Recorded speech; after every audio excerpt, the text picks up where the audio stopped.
two talks of this year's string math, but it seems the appropriate time to introduce you to and talk about next year's string math. So for that, we have one of the organizers, Kevin Bouchard, who will tell you a little bit about what's coming and where to find the information about next year's conference. Thank you. So so basically we are very excited to host the conference next year. So just wanted to show the webpage. So right now, of course, this is a pretty empty webpage, but the dates are fixed. So June 9 to 13, 2014. And if you look at this webpage in the following months, you'll get registration information and all of that. So we hope that you will all come. It's a very exciting times for us. We had a bunch of new hires in the group this year. Emmanuel, Thomas, Callum as a postdoc, David Favero. So it's a very exciting time for our research group. So it's very timely that we host the conference. And I should say that just before, the week before the conference, there will be a summer school on string math hosted in UBC for graduate students. And then the week after the conference, there will be 2 workshops. So one in Edmonton will be about Calabi-Yau manifolds, and I don't know the exact title. And there will also be a workshop in Banff the week after about quantum curves and knot theory. So, the idea is that if you can stay for 2 weeks, that's even better, because then you can take the weekend to actually go to the mountains and enjoy the beautiful mountains of Canada. So we strongly encourage you to at least take a weekend off and go to the mountains, because it's really beautiful. And I will be very happy to be your guide. That's basically what I wanted to say. And just so to make sure there is no conflict, for those of you interested in strings is actually 2 weeks after the conference in Princeton, so it doesn't conflict with any of these workshops, so you can organize your schedule correspondingly. Okay, so thank you very much, and thank you for the organizers for a wonderful workshop this year. Okay, thank you. Now Ludmilla.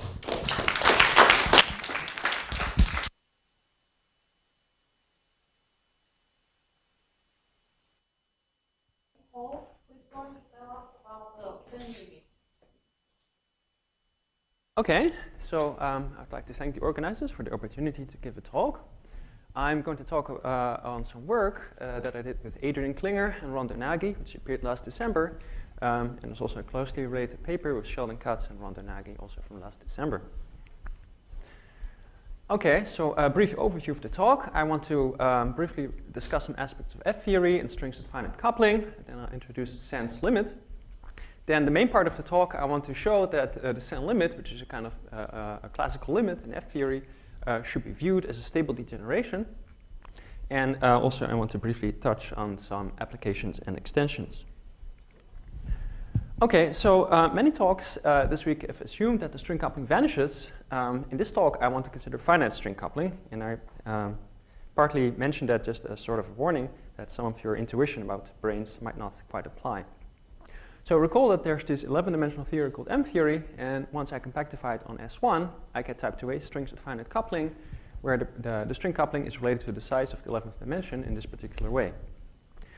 There's another theory which is often called F-theory. It's in some sense formally a 12-dimensional theory, and once I compactify it on an elliptic curve, I get type 2b strings with finite coupling.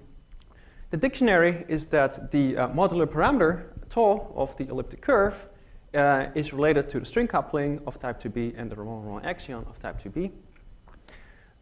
The elliptic curve also has a size, or a Kähler modulus. This size is meaningless, or if you prefer, I should think of it as being 0. This is a slightly dangerous way of talking about F-theory, but it'll be good enough for this talk. Now, we really want to study compactifications. So in order to study compactifications, this modular parameter, and hence the elliptic curve E, are going to have to vary over the 10-dimensional space-time. We are usually interested in compactifications to 4 dimensions with n equals 1 supersymmetry. Much of what I will say also applies to compactifications to other dimensions and with various amounts of supersymmetry. But this is the case I will typically have in mind. So the structure of such a compactification is then as follows. We start in 12 dimensions. We first compactify on this elliptic curve E down to 10 dimensions. Then we compactify from 10 dimensions down on some compactification manifold B. And finally, we have a Euclidean space. And so this elliptic curve is really a fibration over B, and this manifold together, we'll call that Y for the remainder of the talk. It's an elliptic fibration. And if you want to preserve a supersymmetry, it's actually an elliptic Calabi-Yau manifold. And for compactifications to 4 dimensions, it would be an elliptic Calabi-Yau fourfold, because 12 minus 8 equals 4. In addition to this geometric data, you need to specify a certain flux that is a certain four-form. This flux is integrally quantized, at least up to a small half-integral shift. And it is of Hodge type 2,2 plus 0,4, at least if you want to preserve supersymmetry. And in addition to that, there's another piece of data which is often ignored. You also need to specify a point on the intermediate Jacobian of Y. So again, as I said, I will mostly be looking at Calabi-Yau fourfolds, but other compactifications to other dimensions are also interesting. So you can view this as a general discussion about Calabi-Yau n-folds or G-flux. Okay, now you can further argue that the elliptic fibration should have a section. So then I can write it. I can write the elliptic fibration in Weierstrass form: y squared equals x cubed plus fx plus g, where f and g are sections of certain inverse powers of the canonical bundle. This is to satisfy the Calabi-Yau condition. The elliptic fibers will, of course, degenerate. So it's a simple calculation to show that they degenerate when this combination, which is called delta, vanishes. So the location on B where delta vanishes is called the discriminant locus, because that's where the elliptic curve degenerates.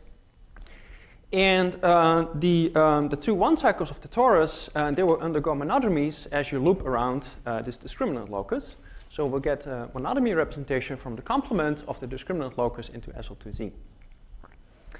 The physical interpretation of these of delta and of these singular fibers is that they give a description of the 7 branes of type 2B theory, but now with finite string coupling. So the branes are now geometrized in this elliptic fibration. 7 branes create a branch cut because they correspond to the discriminant locus. In the simplest case, where you just have a simple degeneration to a nodal curve, this monodromy is conjugate to something of this form, and we say that a brane that creates this kind of monodromy is called a PQ7 brane. If P equals 1 and Q equals 0, a 1,07 brane is what we would call a D7 brane in the type 2B theory. Okay, so the simplest singular fiber is a nodal curve. The fibers can be made much more singular than that. In complex codimension 1, we have this codiagonal classification of the singular fibers. Basically, it tells you you have to check the order of vanishing of F, G, and of delta. And then you just look it up in the table, and it tells you that after you've done the resolution, you should find a particular type of, configuration, a particular type of singularity. Roughly speaking, it's an ADE classification. And so this leads to non-abelian ADE gauge series on the 7 branes. This is not really the main focus of my talk, but it's an important aspect, general aspect of F theory. And I expect to see more about it in Sakura's talk after this one. Okay, so now we have these two things. We have F theory, which is somehow type 2B at a finite string coupling. And then we have type 2B, and they formally at least look rather different. On the one hand, we have elliptic fourfolds with flux. And on the other hand, we have threefolds with branes and with flux. So obviously, we want to know what is the precise relation between them. We need some kind of correspondence principle. And the first person who really addressed this was Sen back in 96, 97. And Sen made a couple of very simple observations. Simple was very beautiful. So if we want to take the string coupling to 0, well, recall that this modular parameter tau, its imaginary part is 1 over the string coupling. So that means that the imaginary part of tau has to go to infinity if you want to take the string coupling to 0. That means that the modular J function has to go to infinity. Just expand it, you see that it will go to infinity. On the other hand, there's a simple expression for the modular J function if you write the equation in Weierstrass form. There's a simple expression for the J function in terms of the F's and G in the Weierstrass equation. So what we want, if you want J of tau to go to infinity, you want this, you want the discriminant here, you want this denominator to go to 0 while this is finite. Okay. So how do we do that? So that's observation number 2. let's suppose that we take another section which we'll call B2, which is a section of the canonical bundle to the -2. And now we make an ansatz roughly of this form. We set f to be B2 squared plus something that vanishes in the limit t goes to 0. And we set g equal to B2 cubed plus something that vanishes in the limit t goes to 0. And now if you put just the right coefficients here, obviously the leading term in this 4f cubed plus 27g squared is going to cancel. And therefore the discriminant is going to be proportional to t. So it's going to go to 0 as t goes to 0. And therefore this quantity is going to blow up as t goes to 0. So that's what we want. Okay, so more precisely, Sen made the following ansatz. We take y squared is x cubed plus fx plus g, and then we consider 3 sections, b2, b4, and b6. And then we write f and g in this particular form. So as if these sections exist, then you can always write f and g in this form. And then we stick a parameter t in here. Oh, I forgot a t here, so there should have been a t here. And the t's over here and here are fine. These quantities bi or bm, if you're familiar with Tate's algorithm, you'll recognize them. But at any rate, so now if we compute the discriminant with this f and g, we substitute it. So the leading term goes like t squared, and then you have terms where it's cubed and higher. So now as t goes to 0, the discriminant limits to this leading term here. And it means that the discriminant locus is essentially going to factorize into 2 pieces, a piece which is b2 squared equals 0, and a piece which is b2, b6 minus b4 squared equals 0. Okay. Then you can look at the monodromies around this discriminant locus. It's a local calculation. For this piece of the discriminant locus, you find that the monodromy is conjugate to S of the Z of matrix of this form. And this means that tau goes to tau plus 1. It means it's a shift of 1 of the normal axion as you go around the branch cut. So I recognize that as a D7 brane of the type 2B theory. The other one, you get a matrix which is conjugate to -1, 4, 0, -1, and that we recognize as an O7 plane of the type 2B theory. Now, this sometimes this compactification data of the type 2B theory is stated a little differently. So what we often say is there's a Calabi-Yau Z, which is a branch double cover over B. And it's branched precisely over the O7 planes. And there's an orientifold involution which exchanges these 2 sheets and whose fixed points are these O7 planes. So there's sort of an upstairs picture where I think in terms of double cover, that gives me this Calabi-Yau Z, or there's a downstairs picture where I think in terms of B and in terms of the O7 planes. Now, as a warning, you should also get, in the type 2B theory, but it's not provided by this analysis, you should also get a freeform flux. It's a complex freeform which is built out of the 2 real freeform fluxes in the type 2B theory. So we don't get that out of this analysis.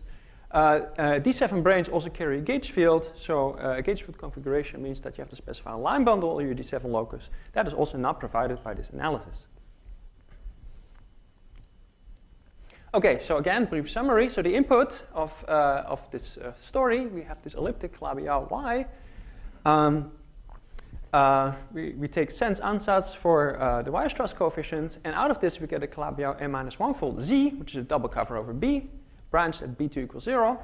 In other words, I can write it as psi squared equals B2. We have this involution, psi goes to minus psi, interchanging the 2 sheets. It's fixed locus of those 7 planes. And then we have some other kind of divisor, on which we somehow have D7 branes wrapped in Z, and which also has to be invariant under sigma. Okay, now some problems with this description. So the Sen limit has received a lot of attention recently, and I'll list some references on the next page. It allows us to get a picture of strings at finite coupling, so there's interesting games you can play comparing things at finite coupling, things at 0 coupling. There have been some applications in string phenomenology recently, but there have been persistent problems. The appearance of Z looks somewhat mysterious. That's a little strange. there's been missing data on the type 2b side, as I just pointed out, which should descend from this G4 flux. So recall that F-theory compactification is really a Calabi-Yau fourfold with G flux, namely this G4 flux. And in type 2b, we have, on the D7, we have this line bundle L, and we're supposed to get this freeform flux. So it's certainly expected that they're related, but we don't see exactly how.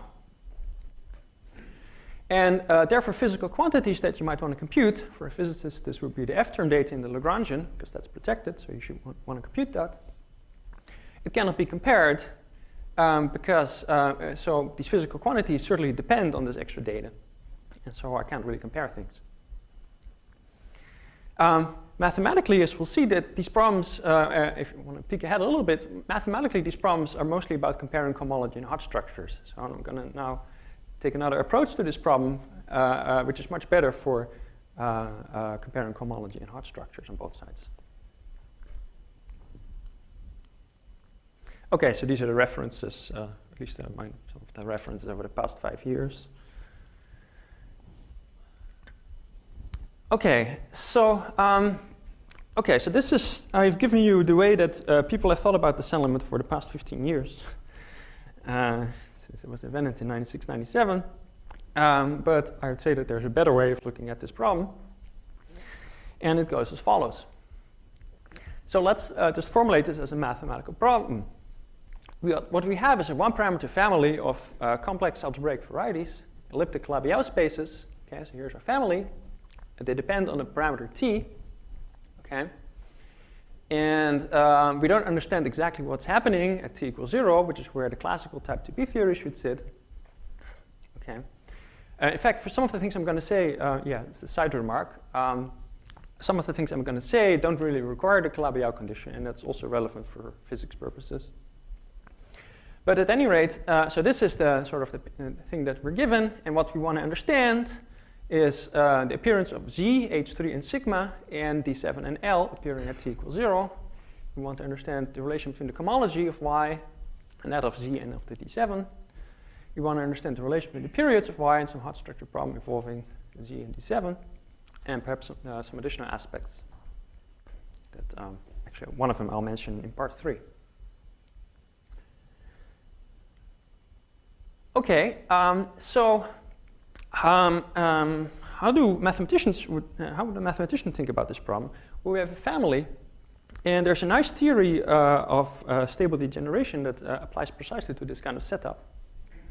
So the idea is that we take this family and think of it, the total space of the family. If you just now look at this family and you take this ansatz by Sen, you will see that the total space of this family is actually not smooth.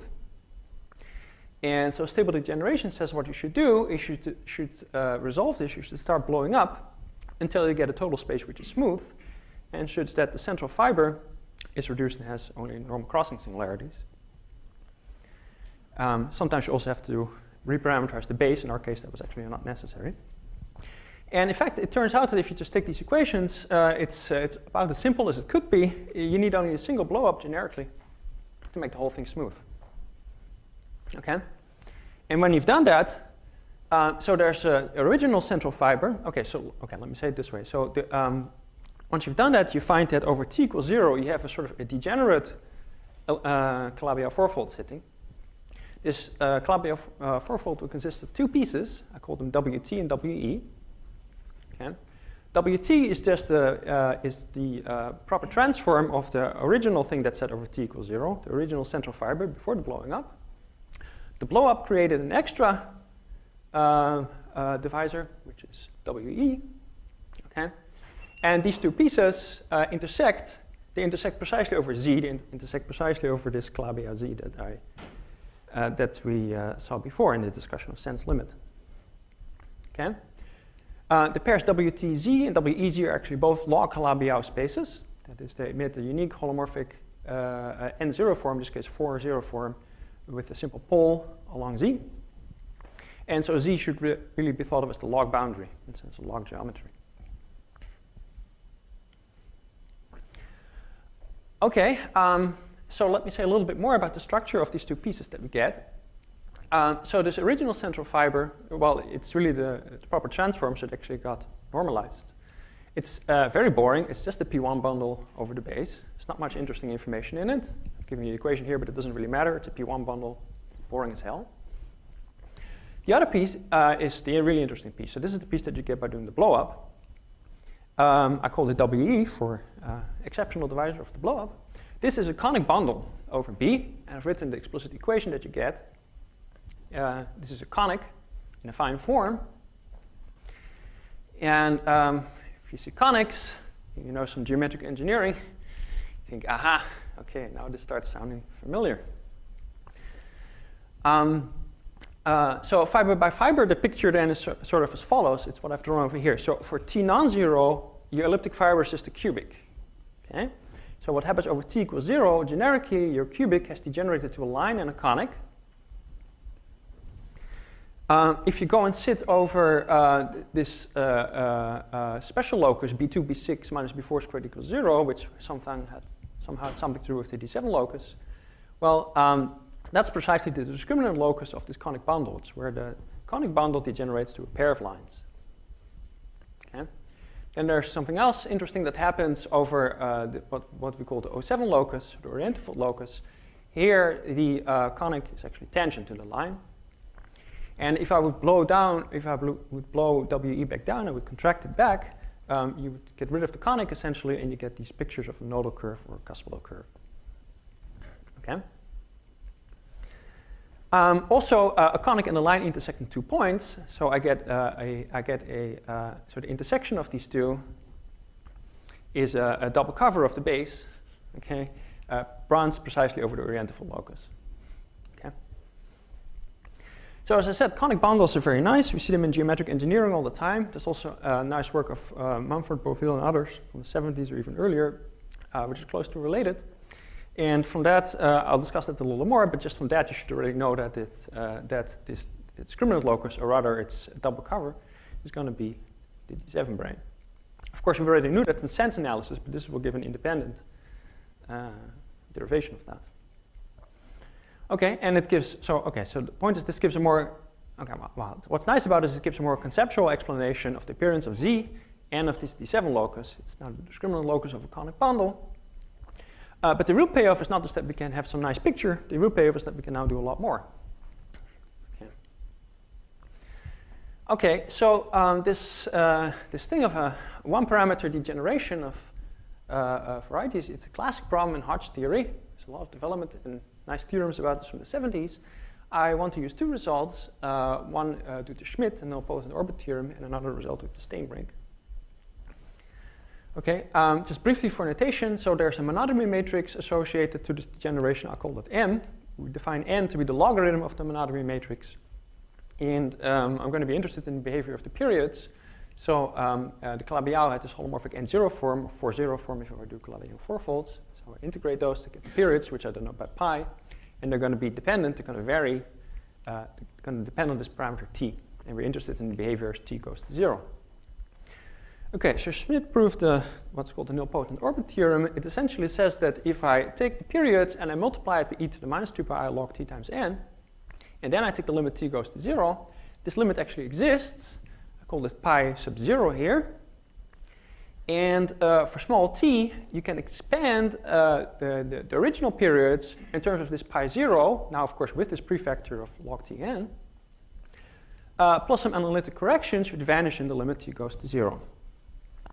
So this first piece is it's called a nilpotent orbit. And as a physicist, it's what you would think of as the perturbative approximation to the periods. And then there are these analytic pieces, and as a physicist, you want to think of those as instanton corrections. Okay. So this periods pi sub 0, they describe what's called the limiting mixed hot structure associated to this degeneration. Okay, so the second thing I need is logarithmic homology. So rather than giving you formal definitions, let me just give you sort of an intuitive picture. So intuitive picture is we're just going to look at an elliptic curve, which degenerates to a nodal curve. That's a Calabi-Yau too. So it has a unique 1,0 form to overall rescaling. And now we're going to ask what happens with that 1,0 form as you take the limit where you degenerate the elliptic curve. Well, we're really interested in behavior in this in this patch where you get this nodal singularity. So that's just a simple normal crossing singularity. And the 1-0 form on this patch, you can describe it as dx over x, or equivalently minus dy over y. So for t non-zero, that's a perfectly fine 1, 0 form. For t equals 0, you see that this thing is going to have a pole. It's going to have a simple pole at x equals 0. Okay. So we had a form which is a generator of the Ramk homology, and now we did this deformation, and at t equals 0, we found that it was no longer part of the Ramk homology because this thing has a pole. Okay. So somehow, if you want to avoid this jumping behavior, you want to not throw out these kind of forms. You want to keep forms which have these kind of logarithmic singularities. Which have these kind of logarithmic poles along the singularity. Okay. In our case, it's actually rather similar. So we have a situation like this. There's a singularity over here, which is also a normal crossing singularity. Locally, it's exactly the same form. And the holomorphic N0 form, for example, it also degenerates, and it develops a pole along the intersection Z precisely at t equals 0. So we don't want to throw them out, we want to keep them. And so keeping those logarithmic forms around, that's what gives you a logarithmic homology. Okay, where I indicated this with log Z, log meaning it has a logarithmic pole along Z. Okay, so that's sort of not quite, well, physicist perspective. Okay, so then Steenbrink's result says, roughly speaking, that first of all, it says that there's a nice limiting behavior. The ranks of these homology groups basically don't jump if I substitute logarithmic homology at t equals 0. But it says it's a lot more than that. Steenbrink also shows that these logarithmic homology groups carry a mixed Hodge structure, which is precisely the limiting mixed Hodge structure which appeared in the nonpotent orbit theorem, which describes these periods which we call pi sub 0. Okay? So now the strategy is basically going to be that essentially all the information we need is contained in these logarithmic homology groups, t equals 0. This is kind of F-theory point of view of t equals 0. Okay? And the usual description of the type 2B theory only sees the homology of Z and the homology of the D7 brane. So now the game is going to be that we're going to relate these two pieces. Okay. Well. Okay, let me just briefly sketch how this goes. So the first thing you want to use is that these logarithmic forms sit in a short exact sequence. Okay, so now if I let P be general, it gives me a complex. I take hypercohomology and I get a long exact sequence. I finally want to use my Vietoris. And okay, if I take these things together, it's not too hard to see that this logarithmic homology can be related to the homology of Z, the homology of WT, and the homology of WE, the ordinary homology. WT is just the P1 vibration. It's very boring. Its homology is therefore just the homology of the base times the homology of the P1. Homology of P1 is just, it's one generator in dimension 0, one generator in dimension 2. So the homology of WT is just the sum of these two pieces. And I really want to express this in terms of Z, so I lift forms on B to forms on Z, and they lift to orientifold even forms on Z. The conic bundle is much more interesting. So it's also a P1 bundle, so again I get these two pieces, which I also had over here. But now, because there's a discriminant locus, I get an extra piece, and I call it H sub P. In some sense, this is supported at the discriminant locus. The next thing I want to do is to relate this H sub P to the homology of the D7 brane, which is the double cover of its, a branch double cover of its discriminant of the conic bundle.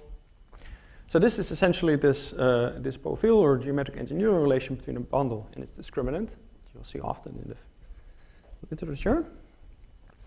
And okay, so this is slightly imprecise. You have to do some blow-ups, but the idea is roughly that you consider this intermediate object, which is called R. It's called the cylinder, which is fibered over the D7, whose fibers are the lines. So remember that precisely over the discriminant locus I had two lines. So now I construct this object, which is, where I basically add the lines to the D7. I attach a line to each point of the D7 brane. Okay. This embeds in WE, just embedding these lines. And so now I have an inclusion, I have a projection down here. I can now basically construct a Gießen map, so over here I took a form in, how did this happen? Oh, I did the other way around, okay. So you can go each way.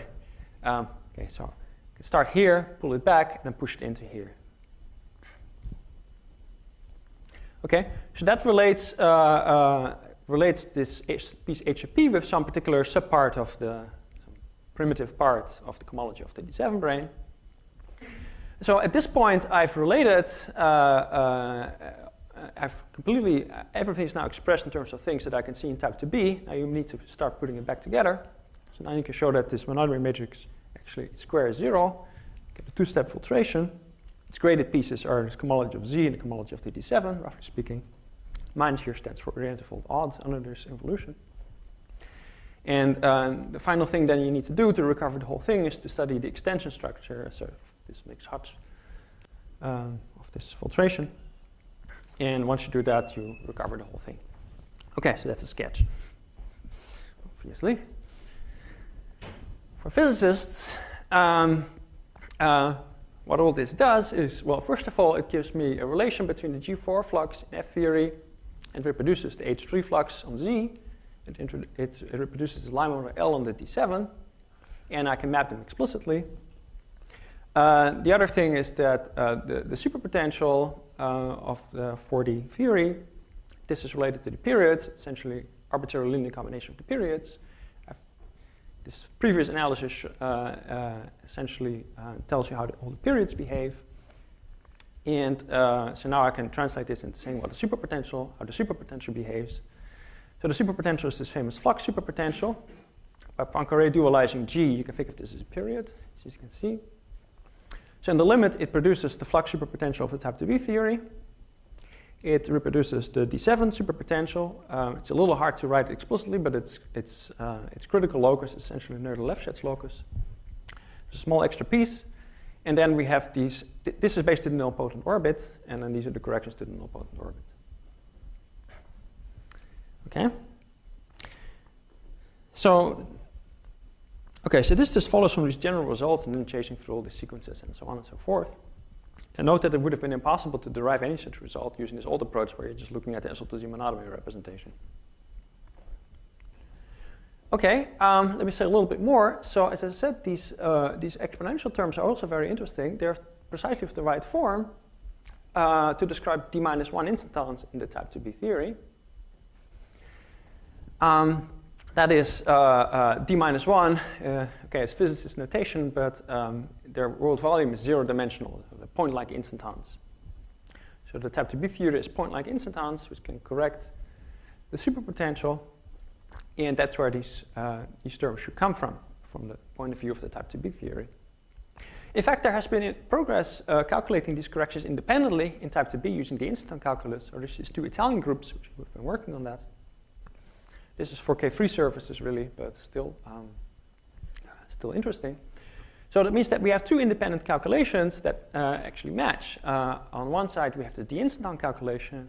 On the other hand, we have a calculation of period integrals. And they match, at least in cases where it's been checked. So as a mirror symmetry, this calls for a deeper explanation, which I don't have. But be very interesting to really understand that. It's also interesting that this setup is kind of suggestive of holography.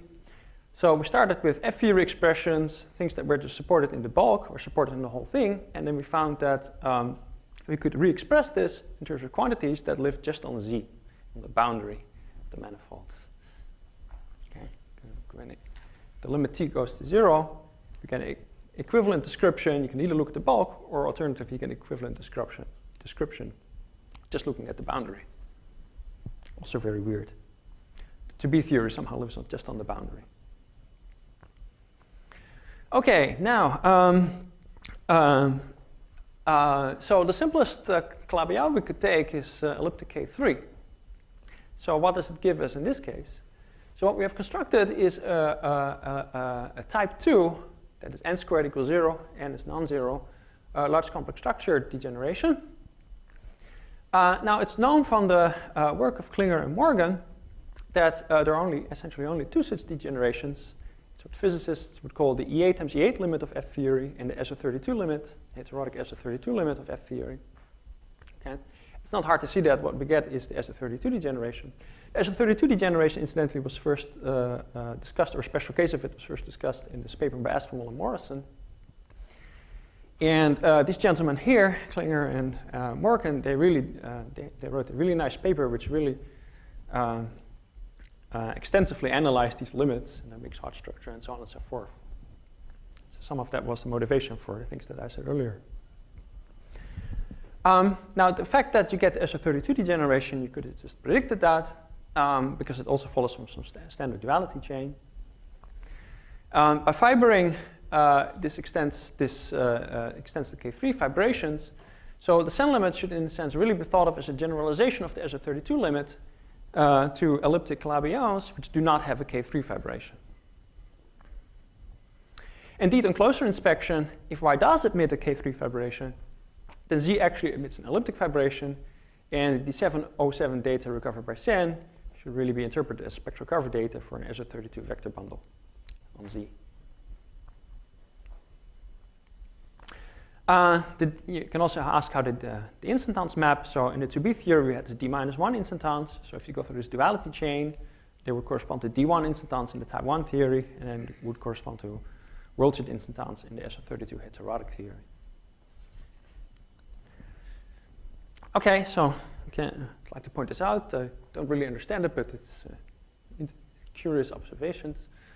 In general, you could consider, if you consider a general degeneration of a Calabi-Yau, you could consider dividing this, classifying it by the order of vanishing. Oh, okay.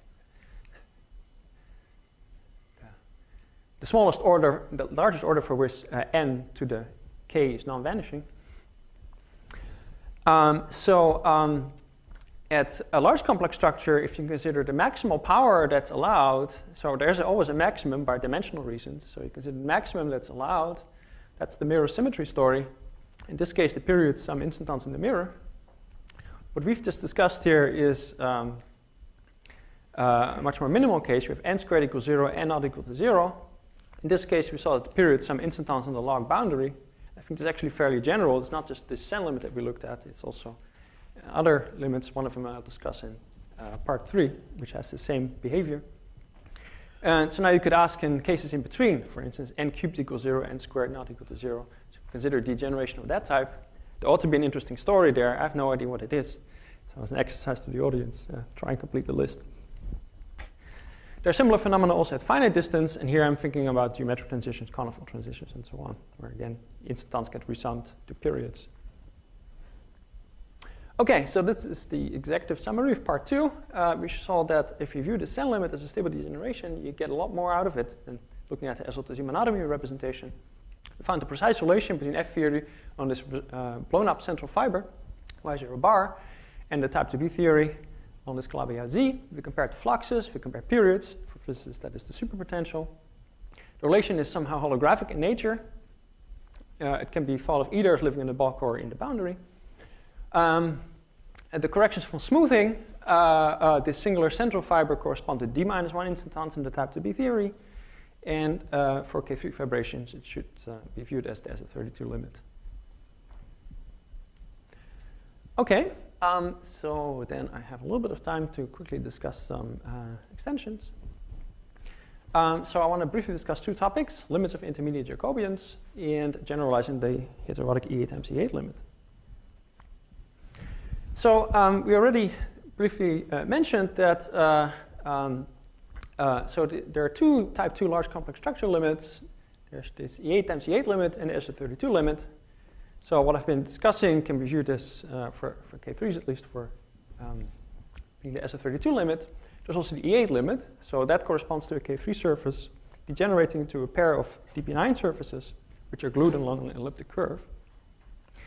So you can also ask, can this be generalized to general elliptic fibrations?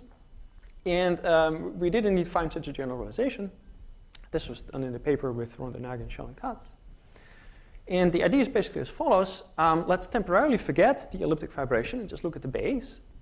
So we called that thing B. Now let's pick a divisor S inside B. And now what we want to do is we want to zoom in on S. And there's a construction in algebraic geometry that allows you to do that. It's called degeneration or deformation to the normal cone. So it's a simple way of constructing a family. Just give us data like this. It's a simple way of constructing a family. And in the limit, what happens is that there's a piece that bubbles off. So in the limit, you get two pieces. You get back your original B, and then you get an extra piece. And the extra piece is the projectivization of trivial plus normal bundle over this divisor S. It's a P1 bundle over S, and this is called the normal cone. Okay? They're glued over another copy of S along here.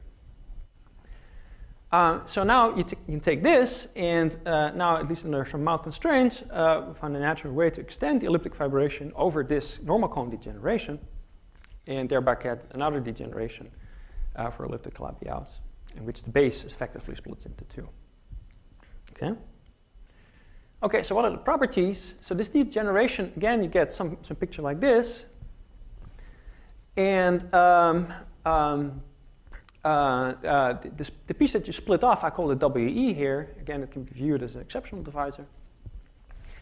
So this is now elliptic fibration over the normal cone of S. So the interpretation of this is sort of, so we had this elliptic fibration, and what I'm doing here, in some sense, is I'm taking a limit so that I can just focus on the elliptic fibration over S. Okay, so sort of taking a limit in which I don't touch the elliptic fibration over S itself by zooming in on S. So we call this the global to local limit for that reason. Now, in addition, if you recall that this normal cone was also a P1 fibration, if you put that together with the elliptic fibration, you see that it actually has a dP9 fibration. It's a dP9 fibration over S,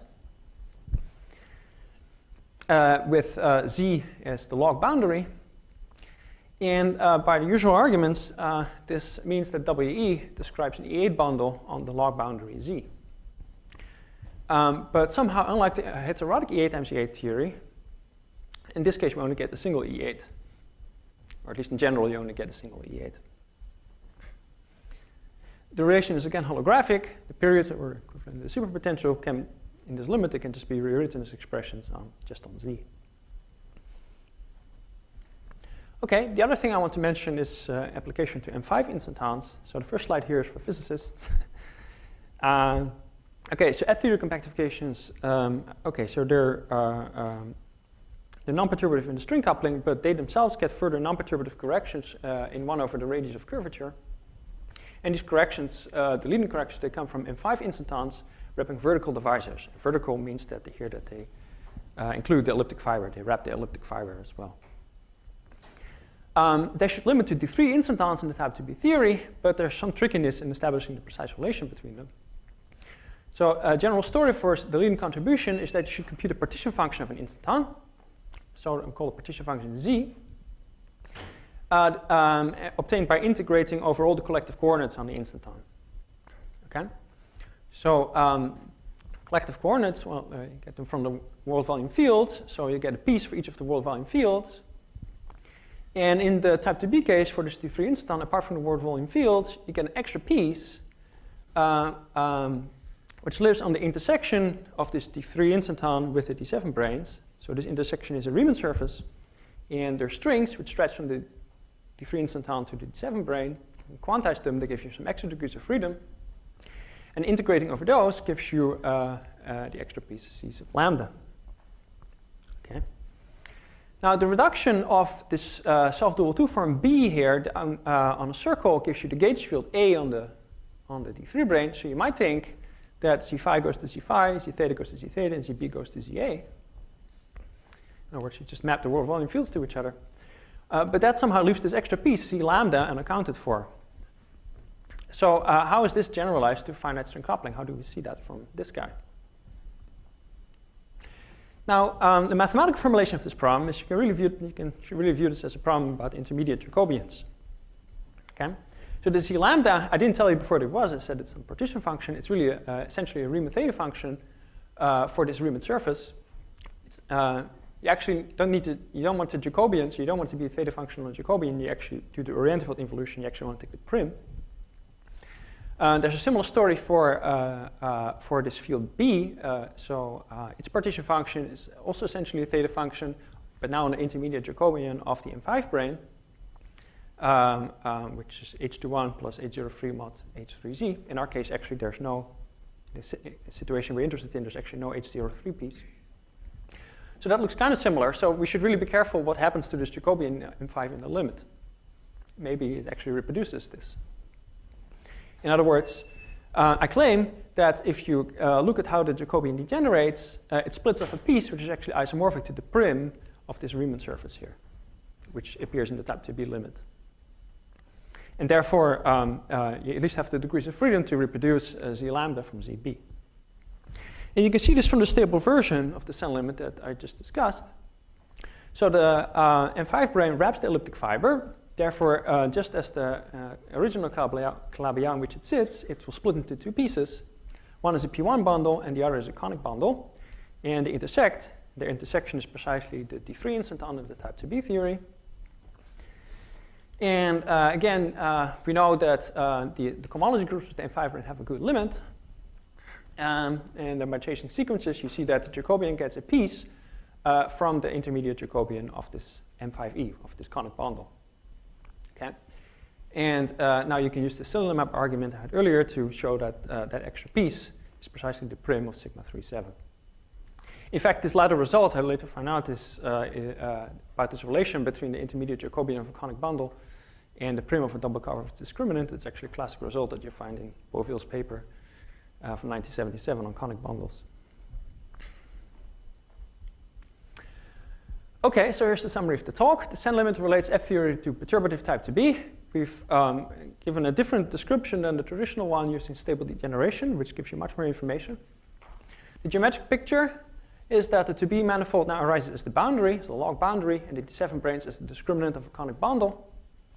The logarithmic homology gives a basic dictionary between the F theory picture and the type 2b picture at t equals 0. The periods of y can be rewritten as expressions on the boundary. The corrections from smoothing the central fiber correspond to d minus 1 instantons. The Sen limit should be viewed as a generalization of the SO32 limit to general elliptic spaces which don't have K3 vibration.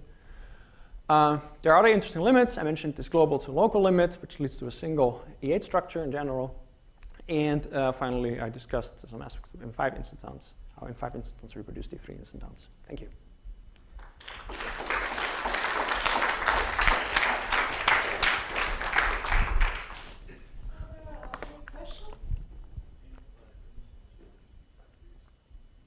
I couldn't hear you, I'm sorry. Oh, excuse me. Your last result was there N5 instantons reproduce D3 instantons on the Sen limit. Is that the only way? Oh, I'm sorry, in. Result? N5 instantons Yes. D3 instantons on the Sen limit. Is that the only way to get that particular result, you need? Well, I mean, it's a question about degeneration of hard structures, really, in the end, again. So this is the only way I know of really getting at it. Yeah.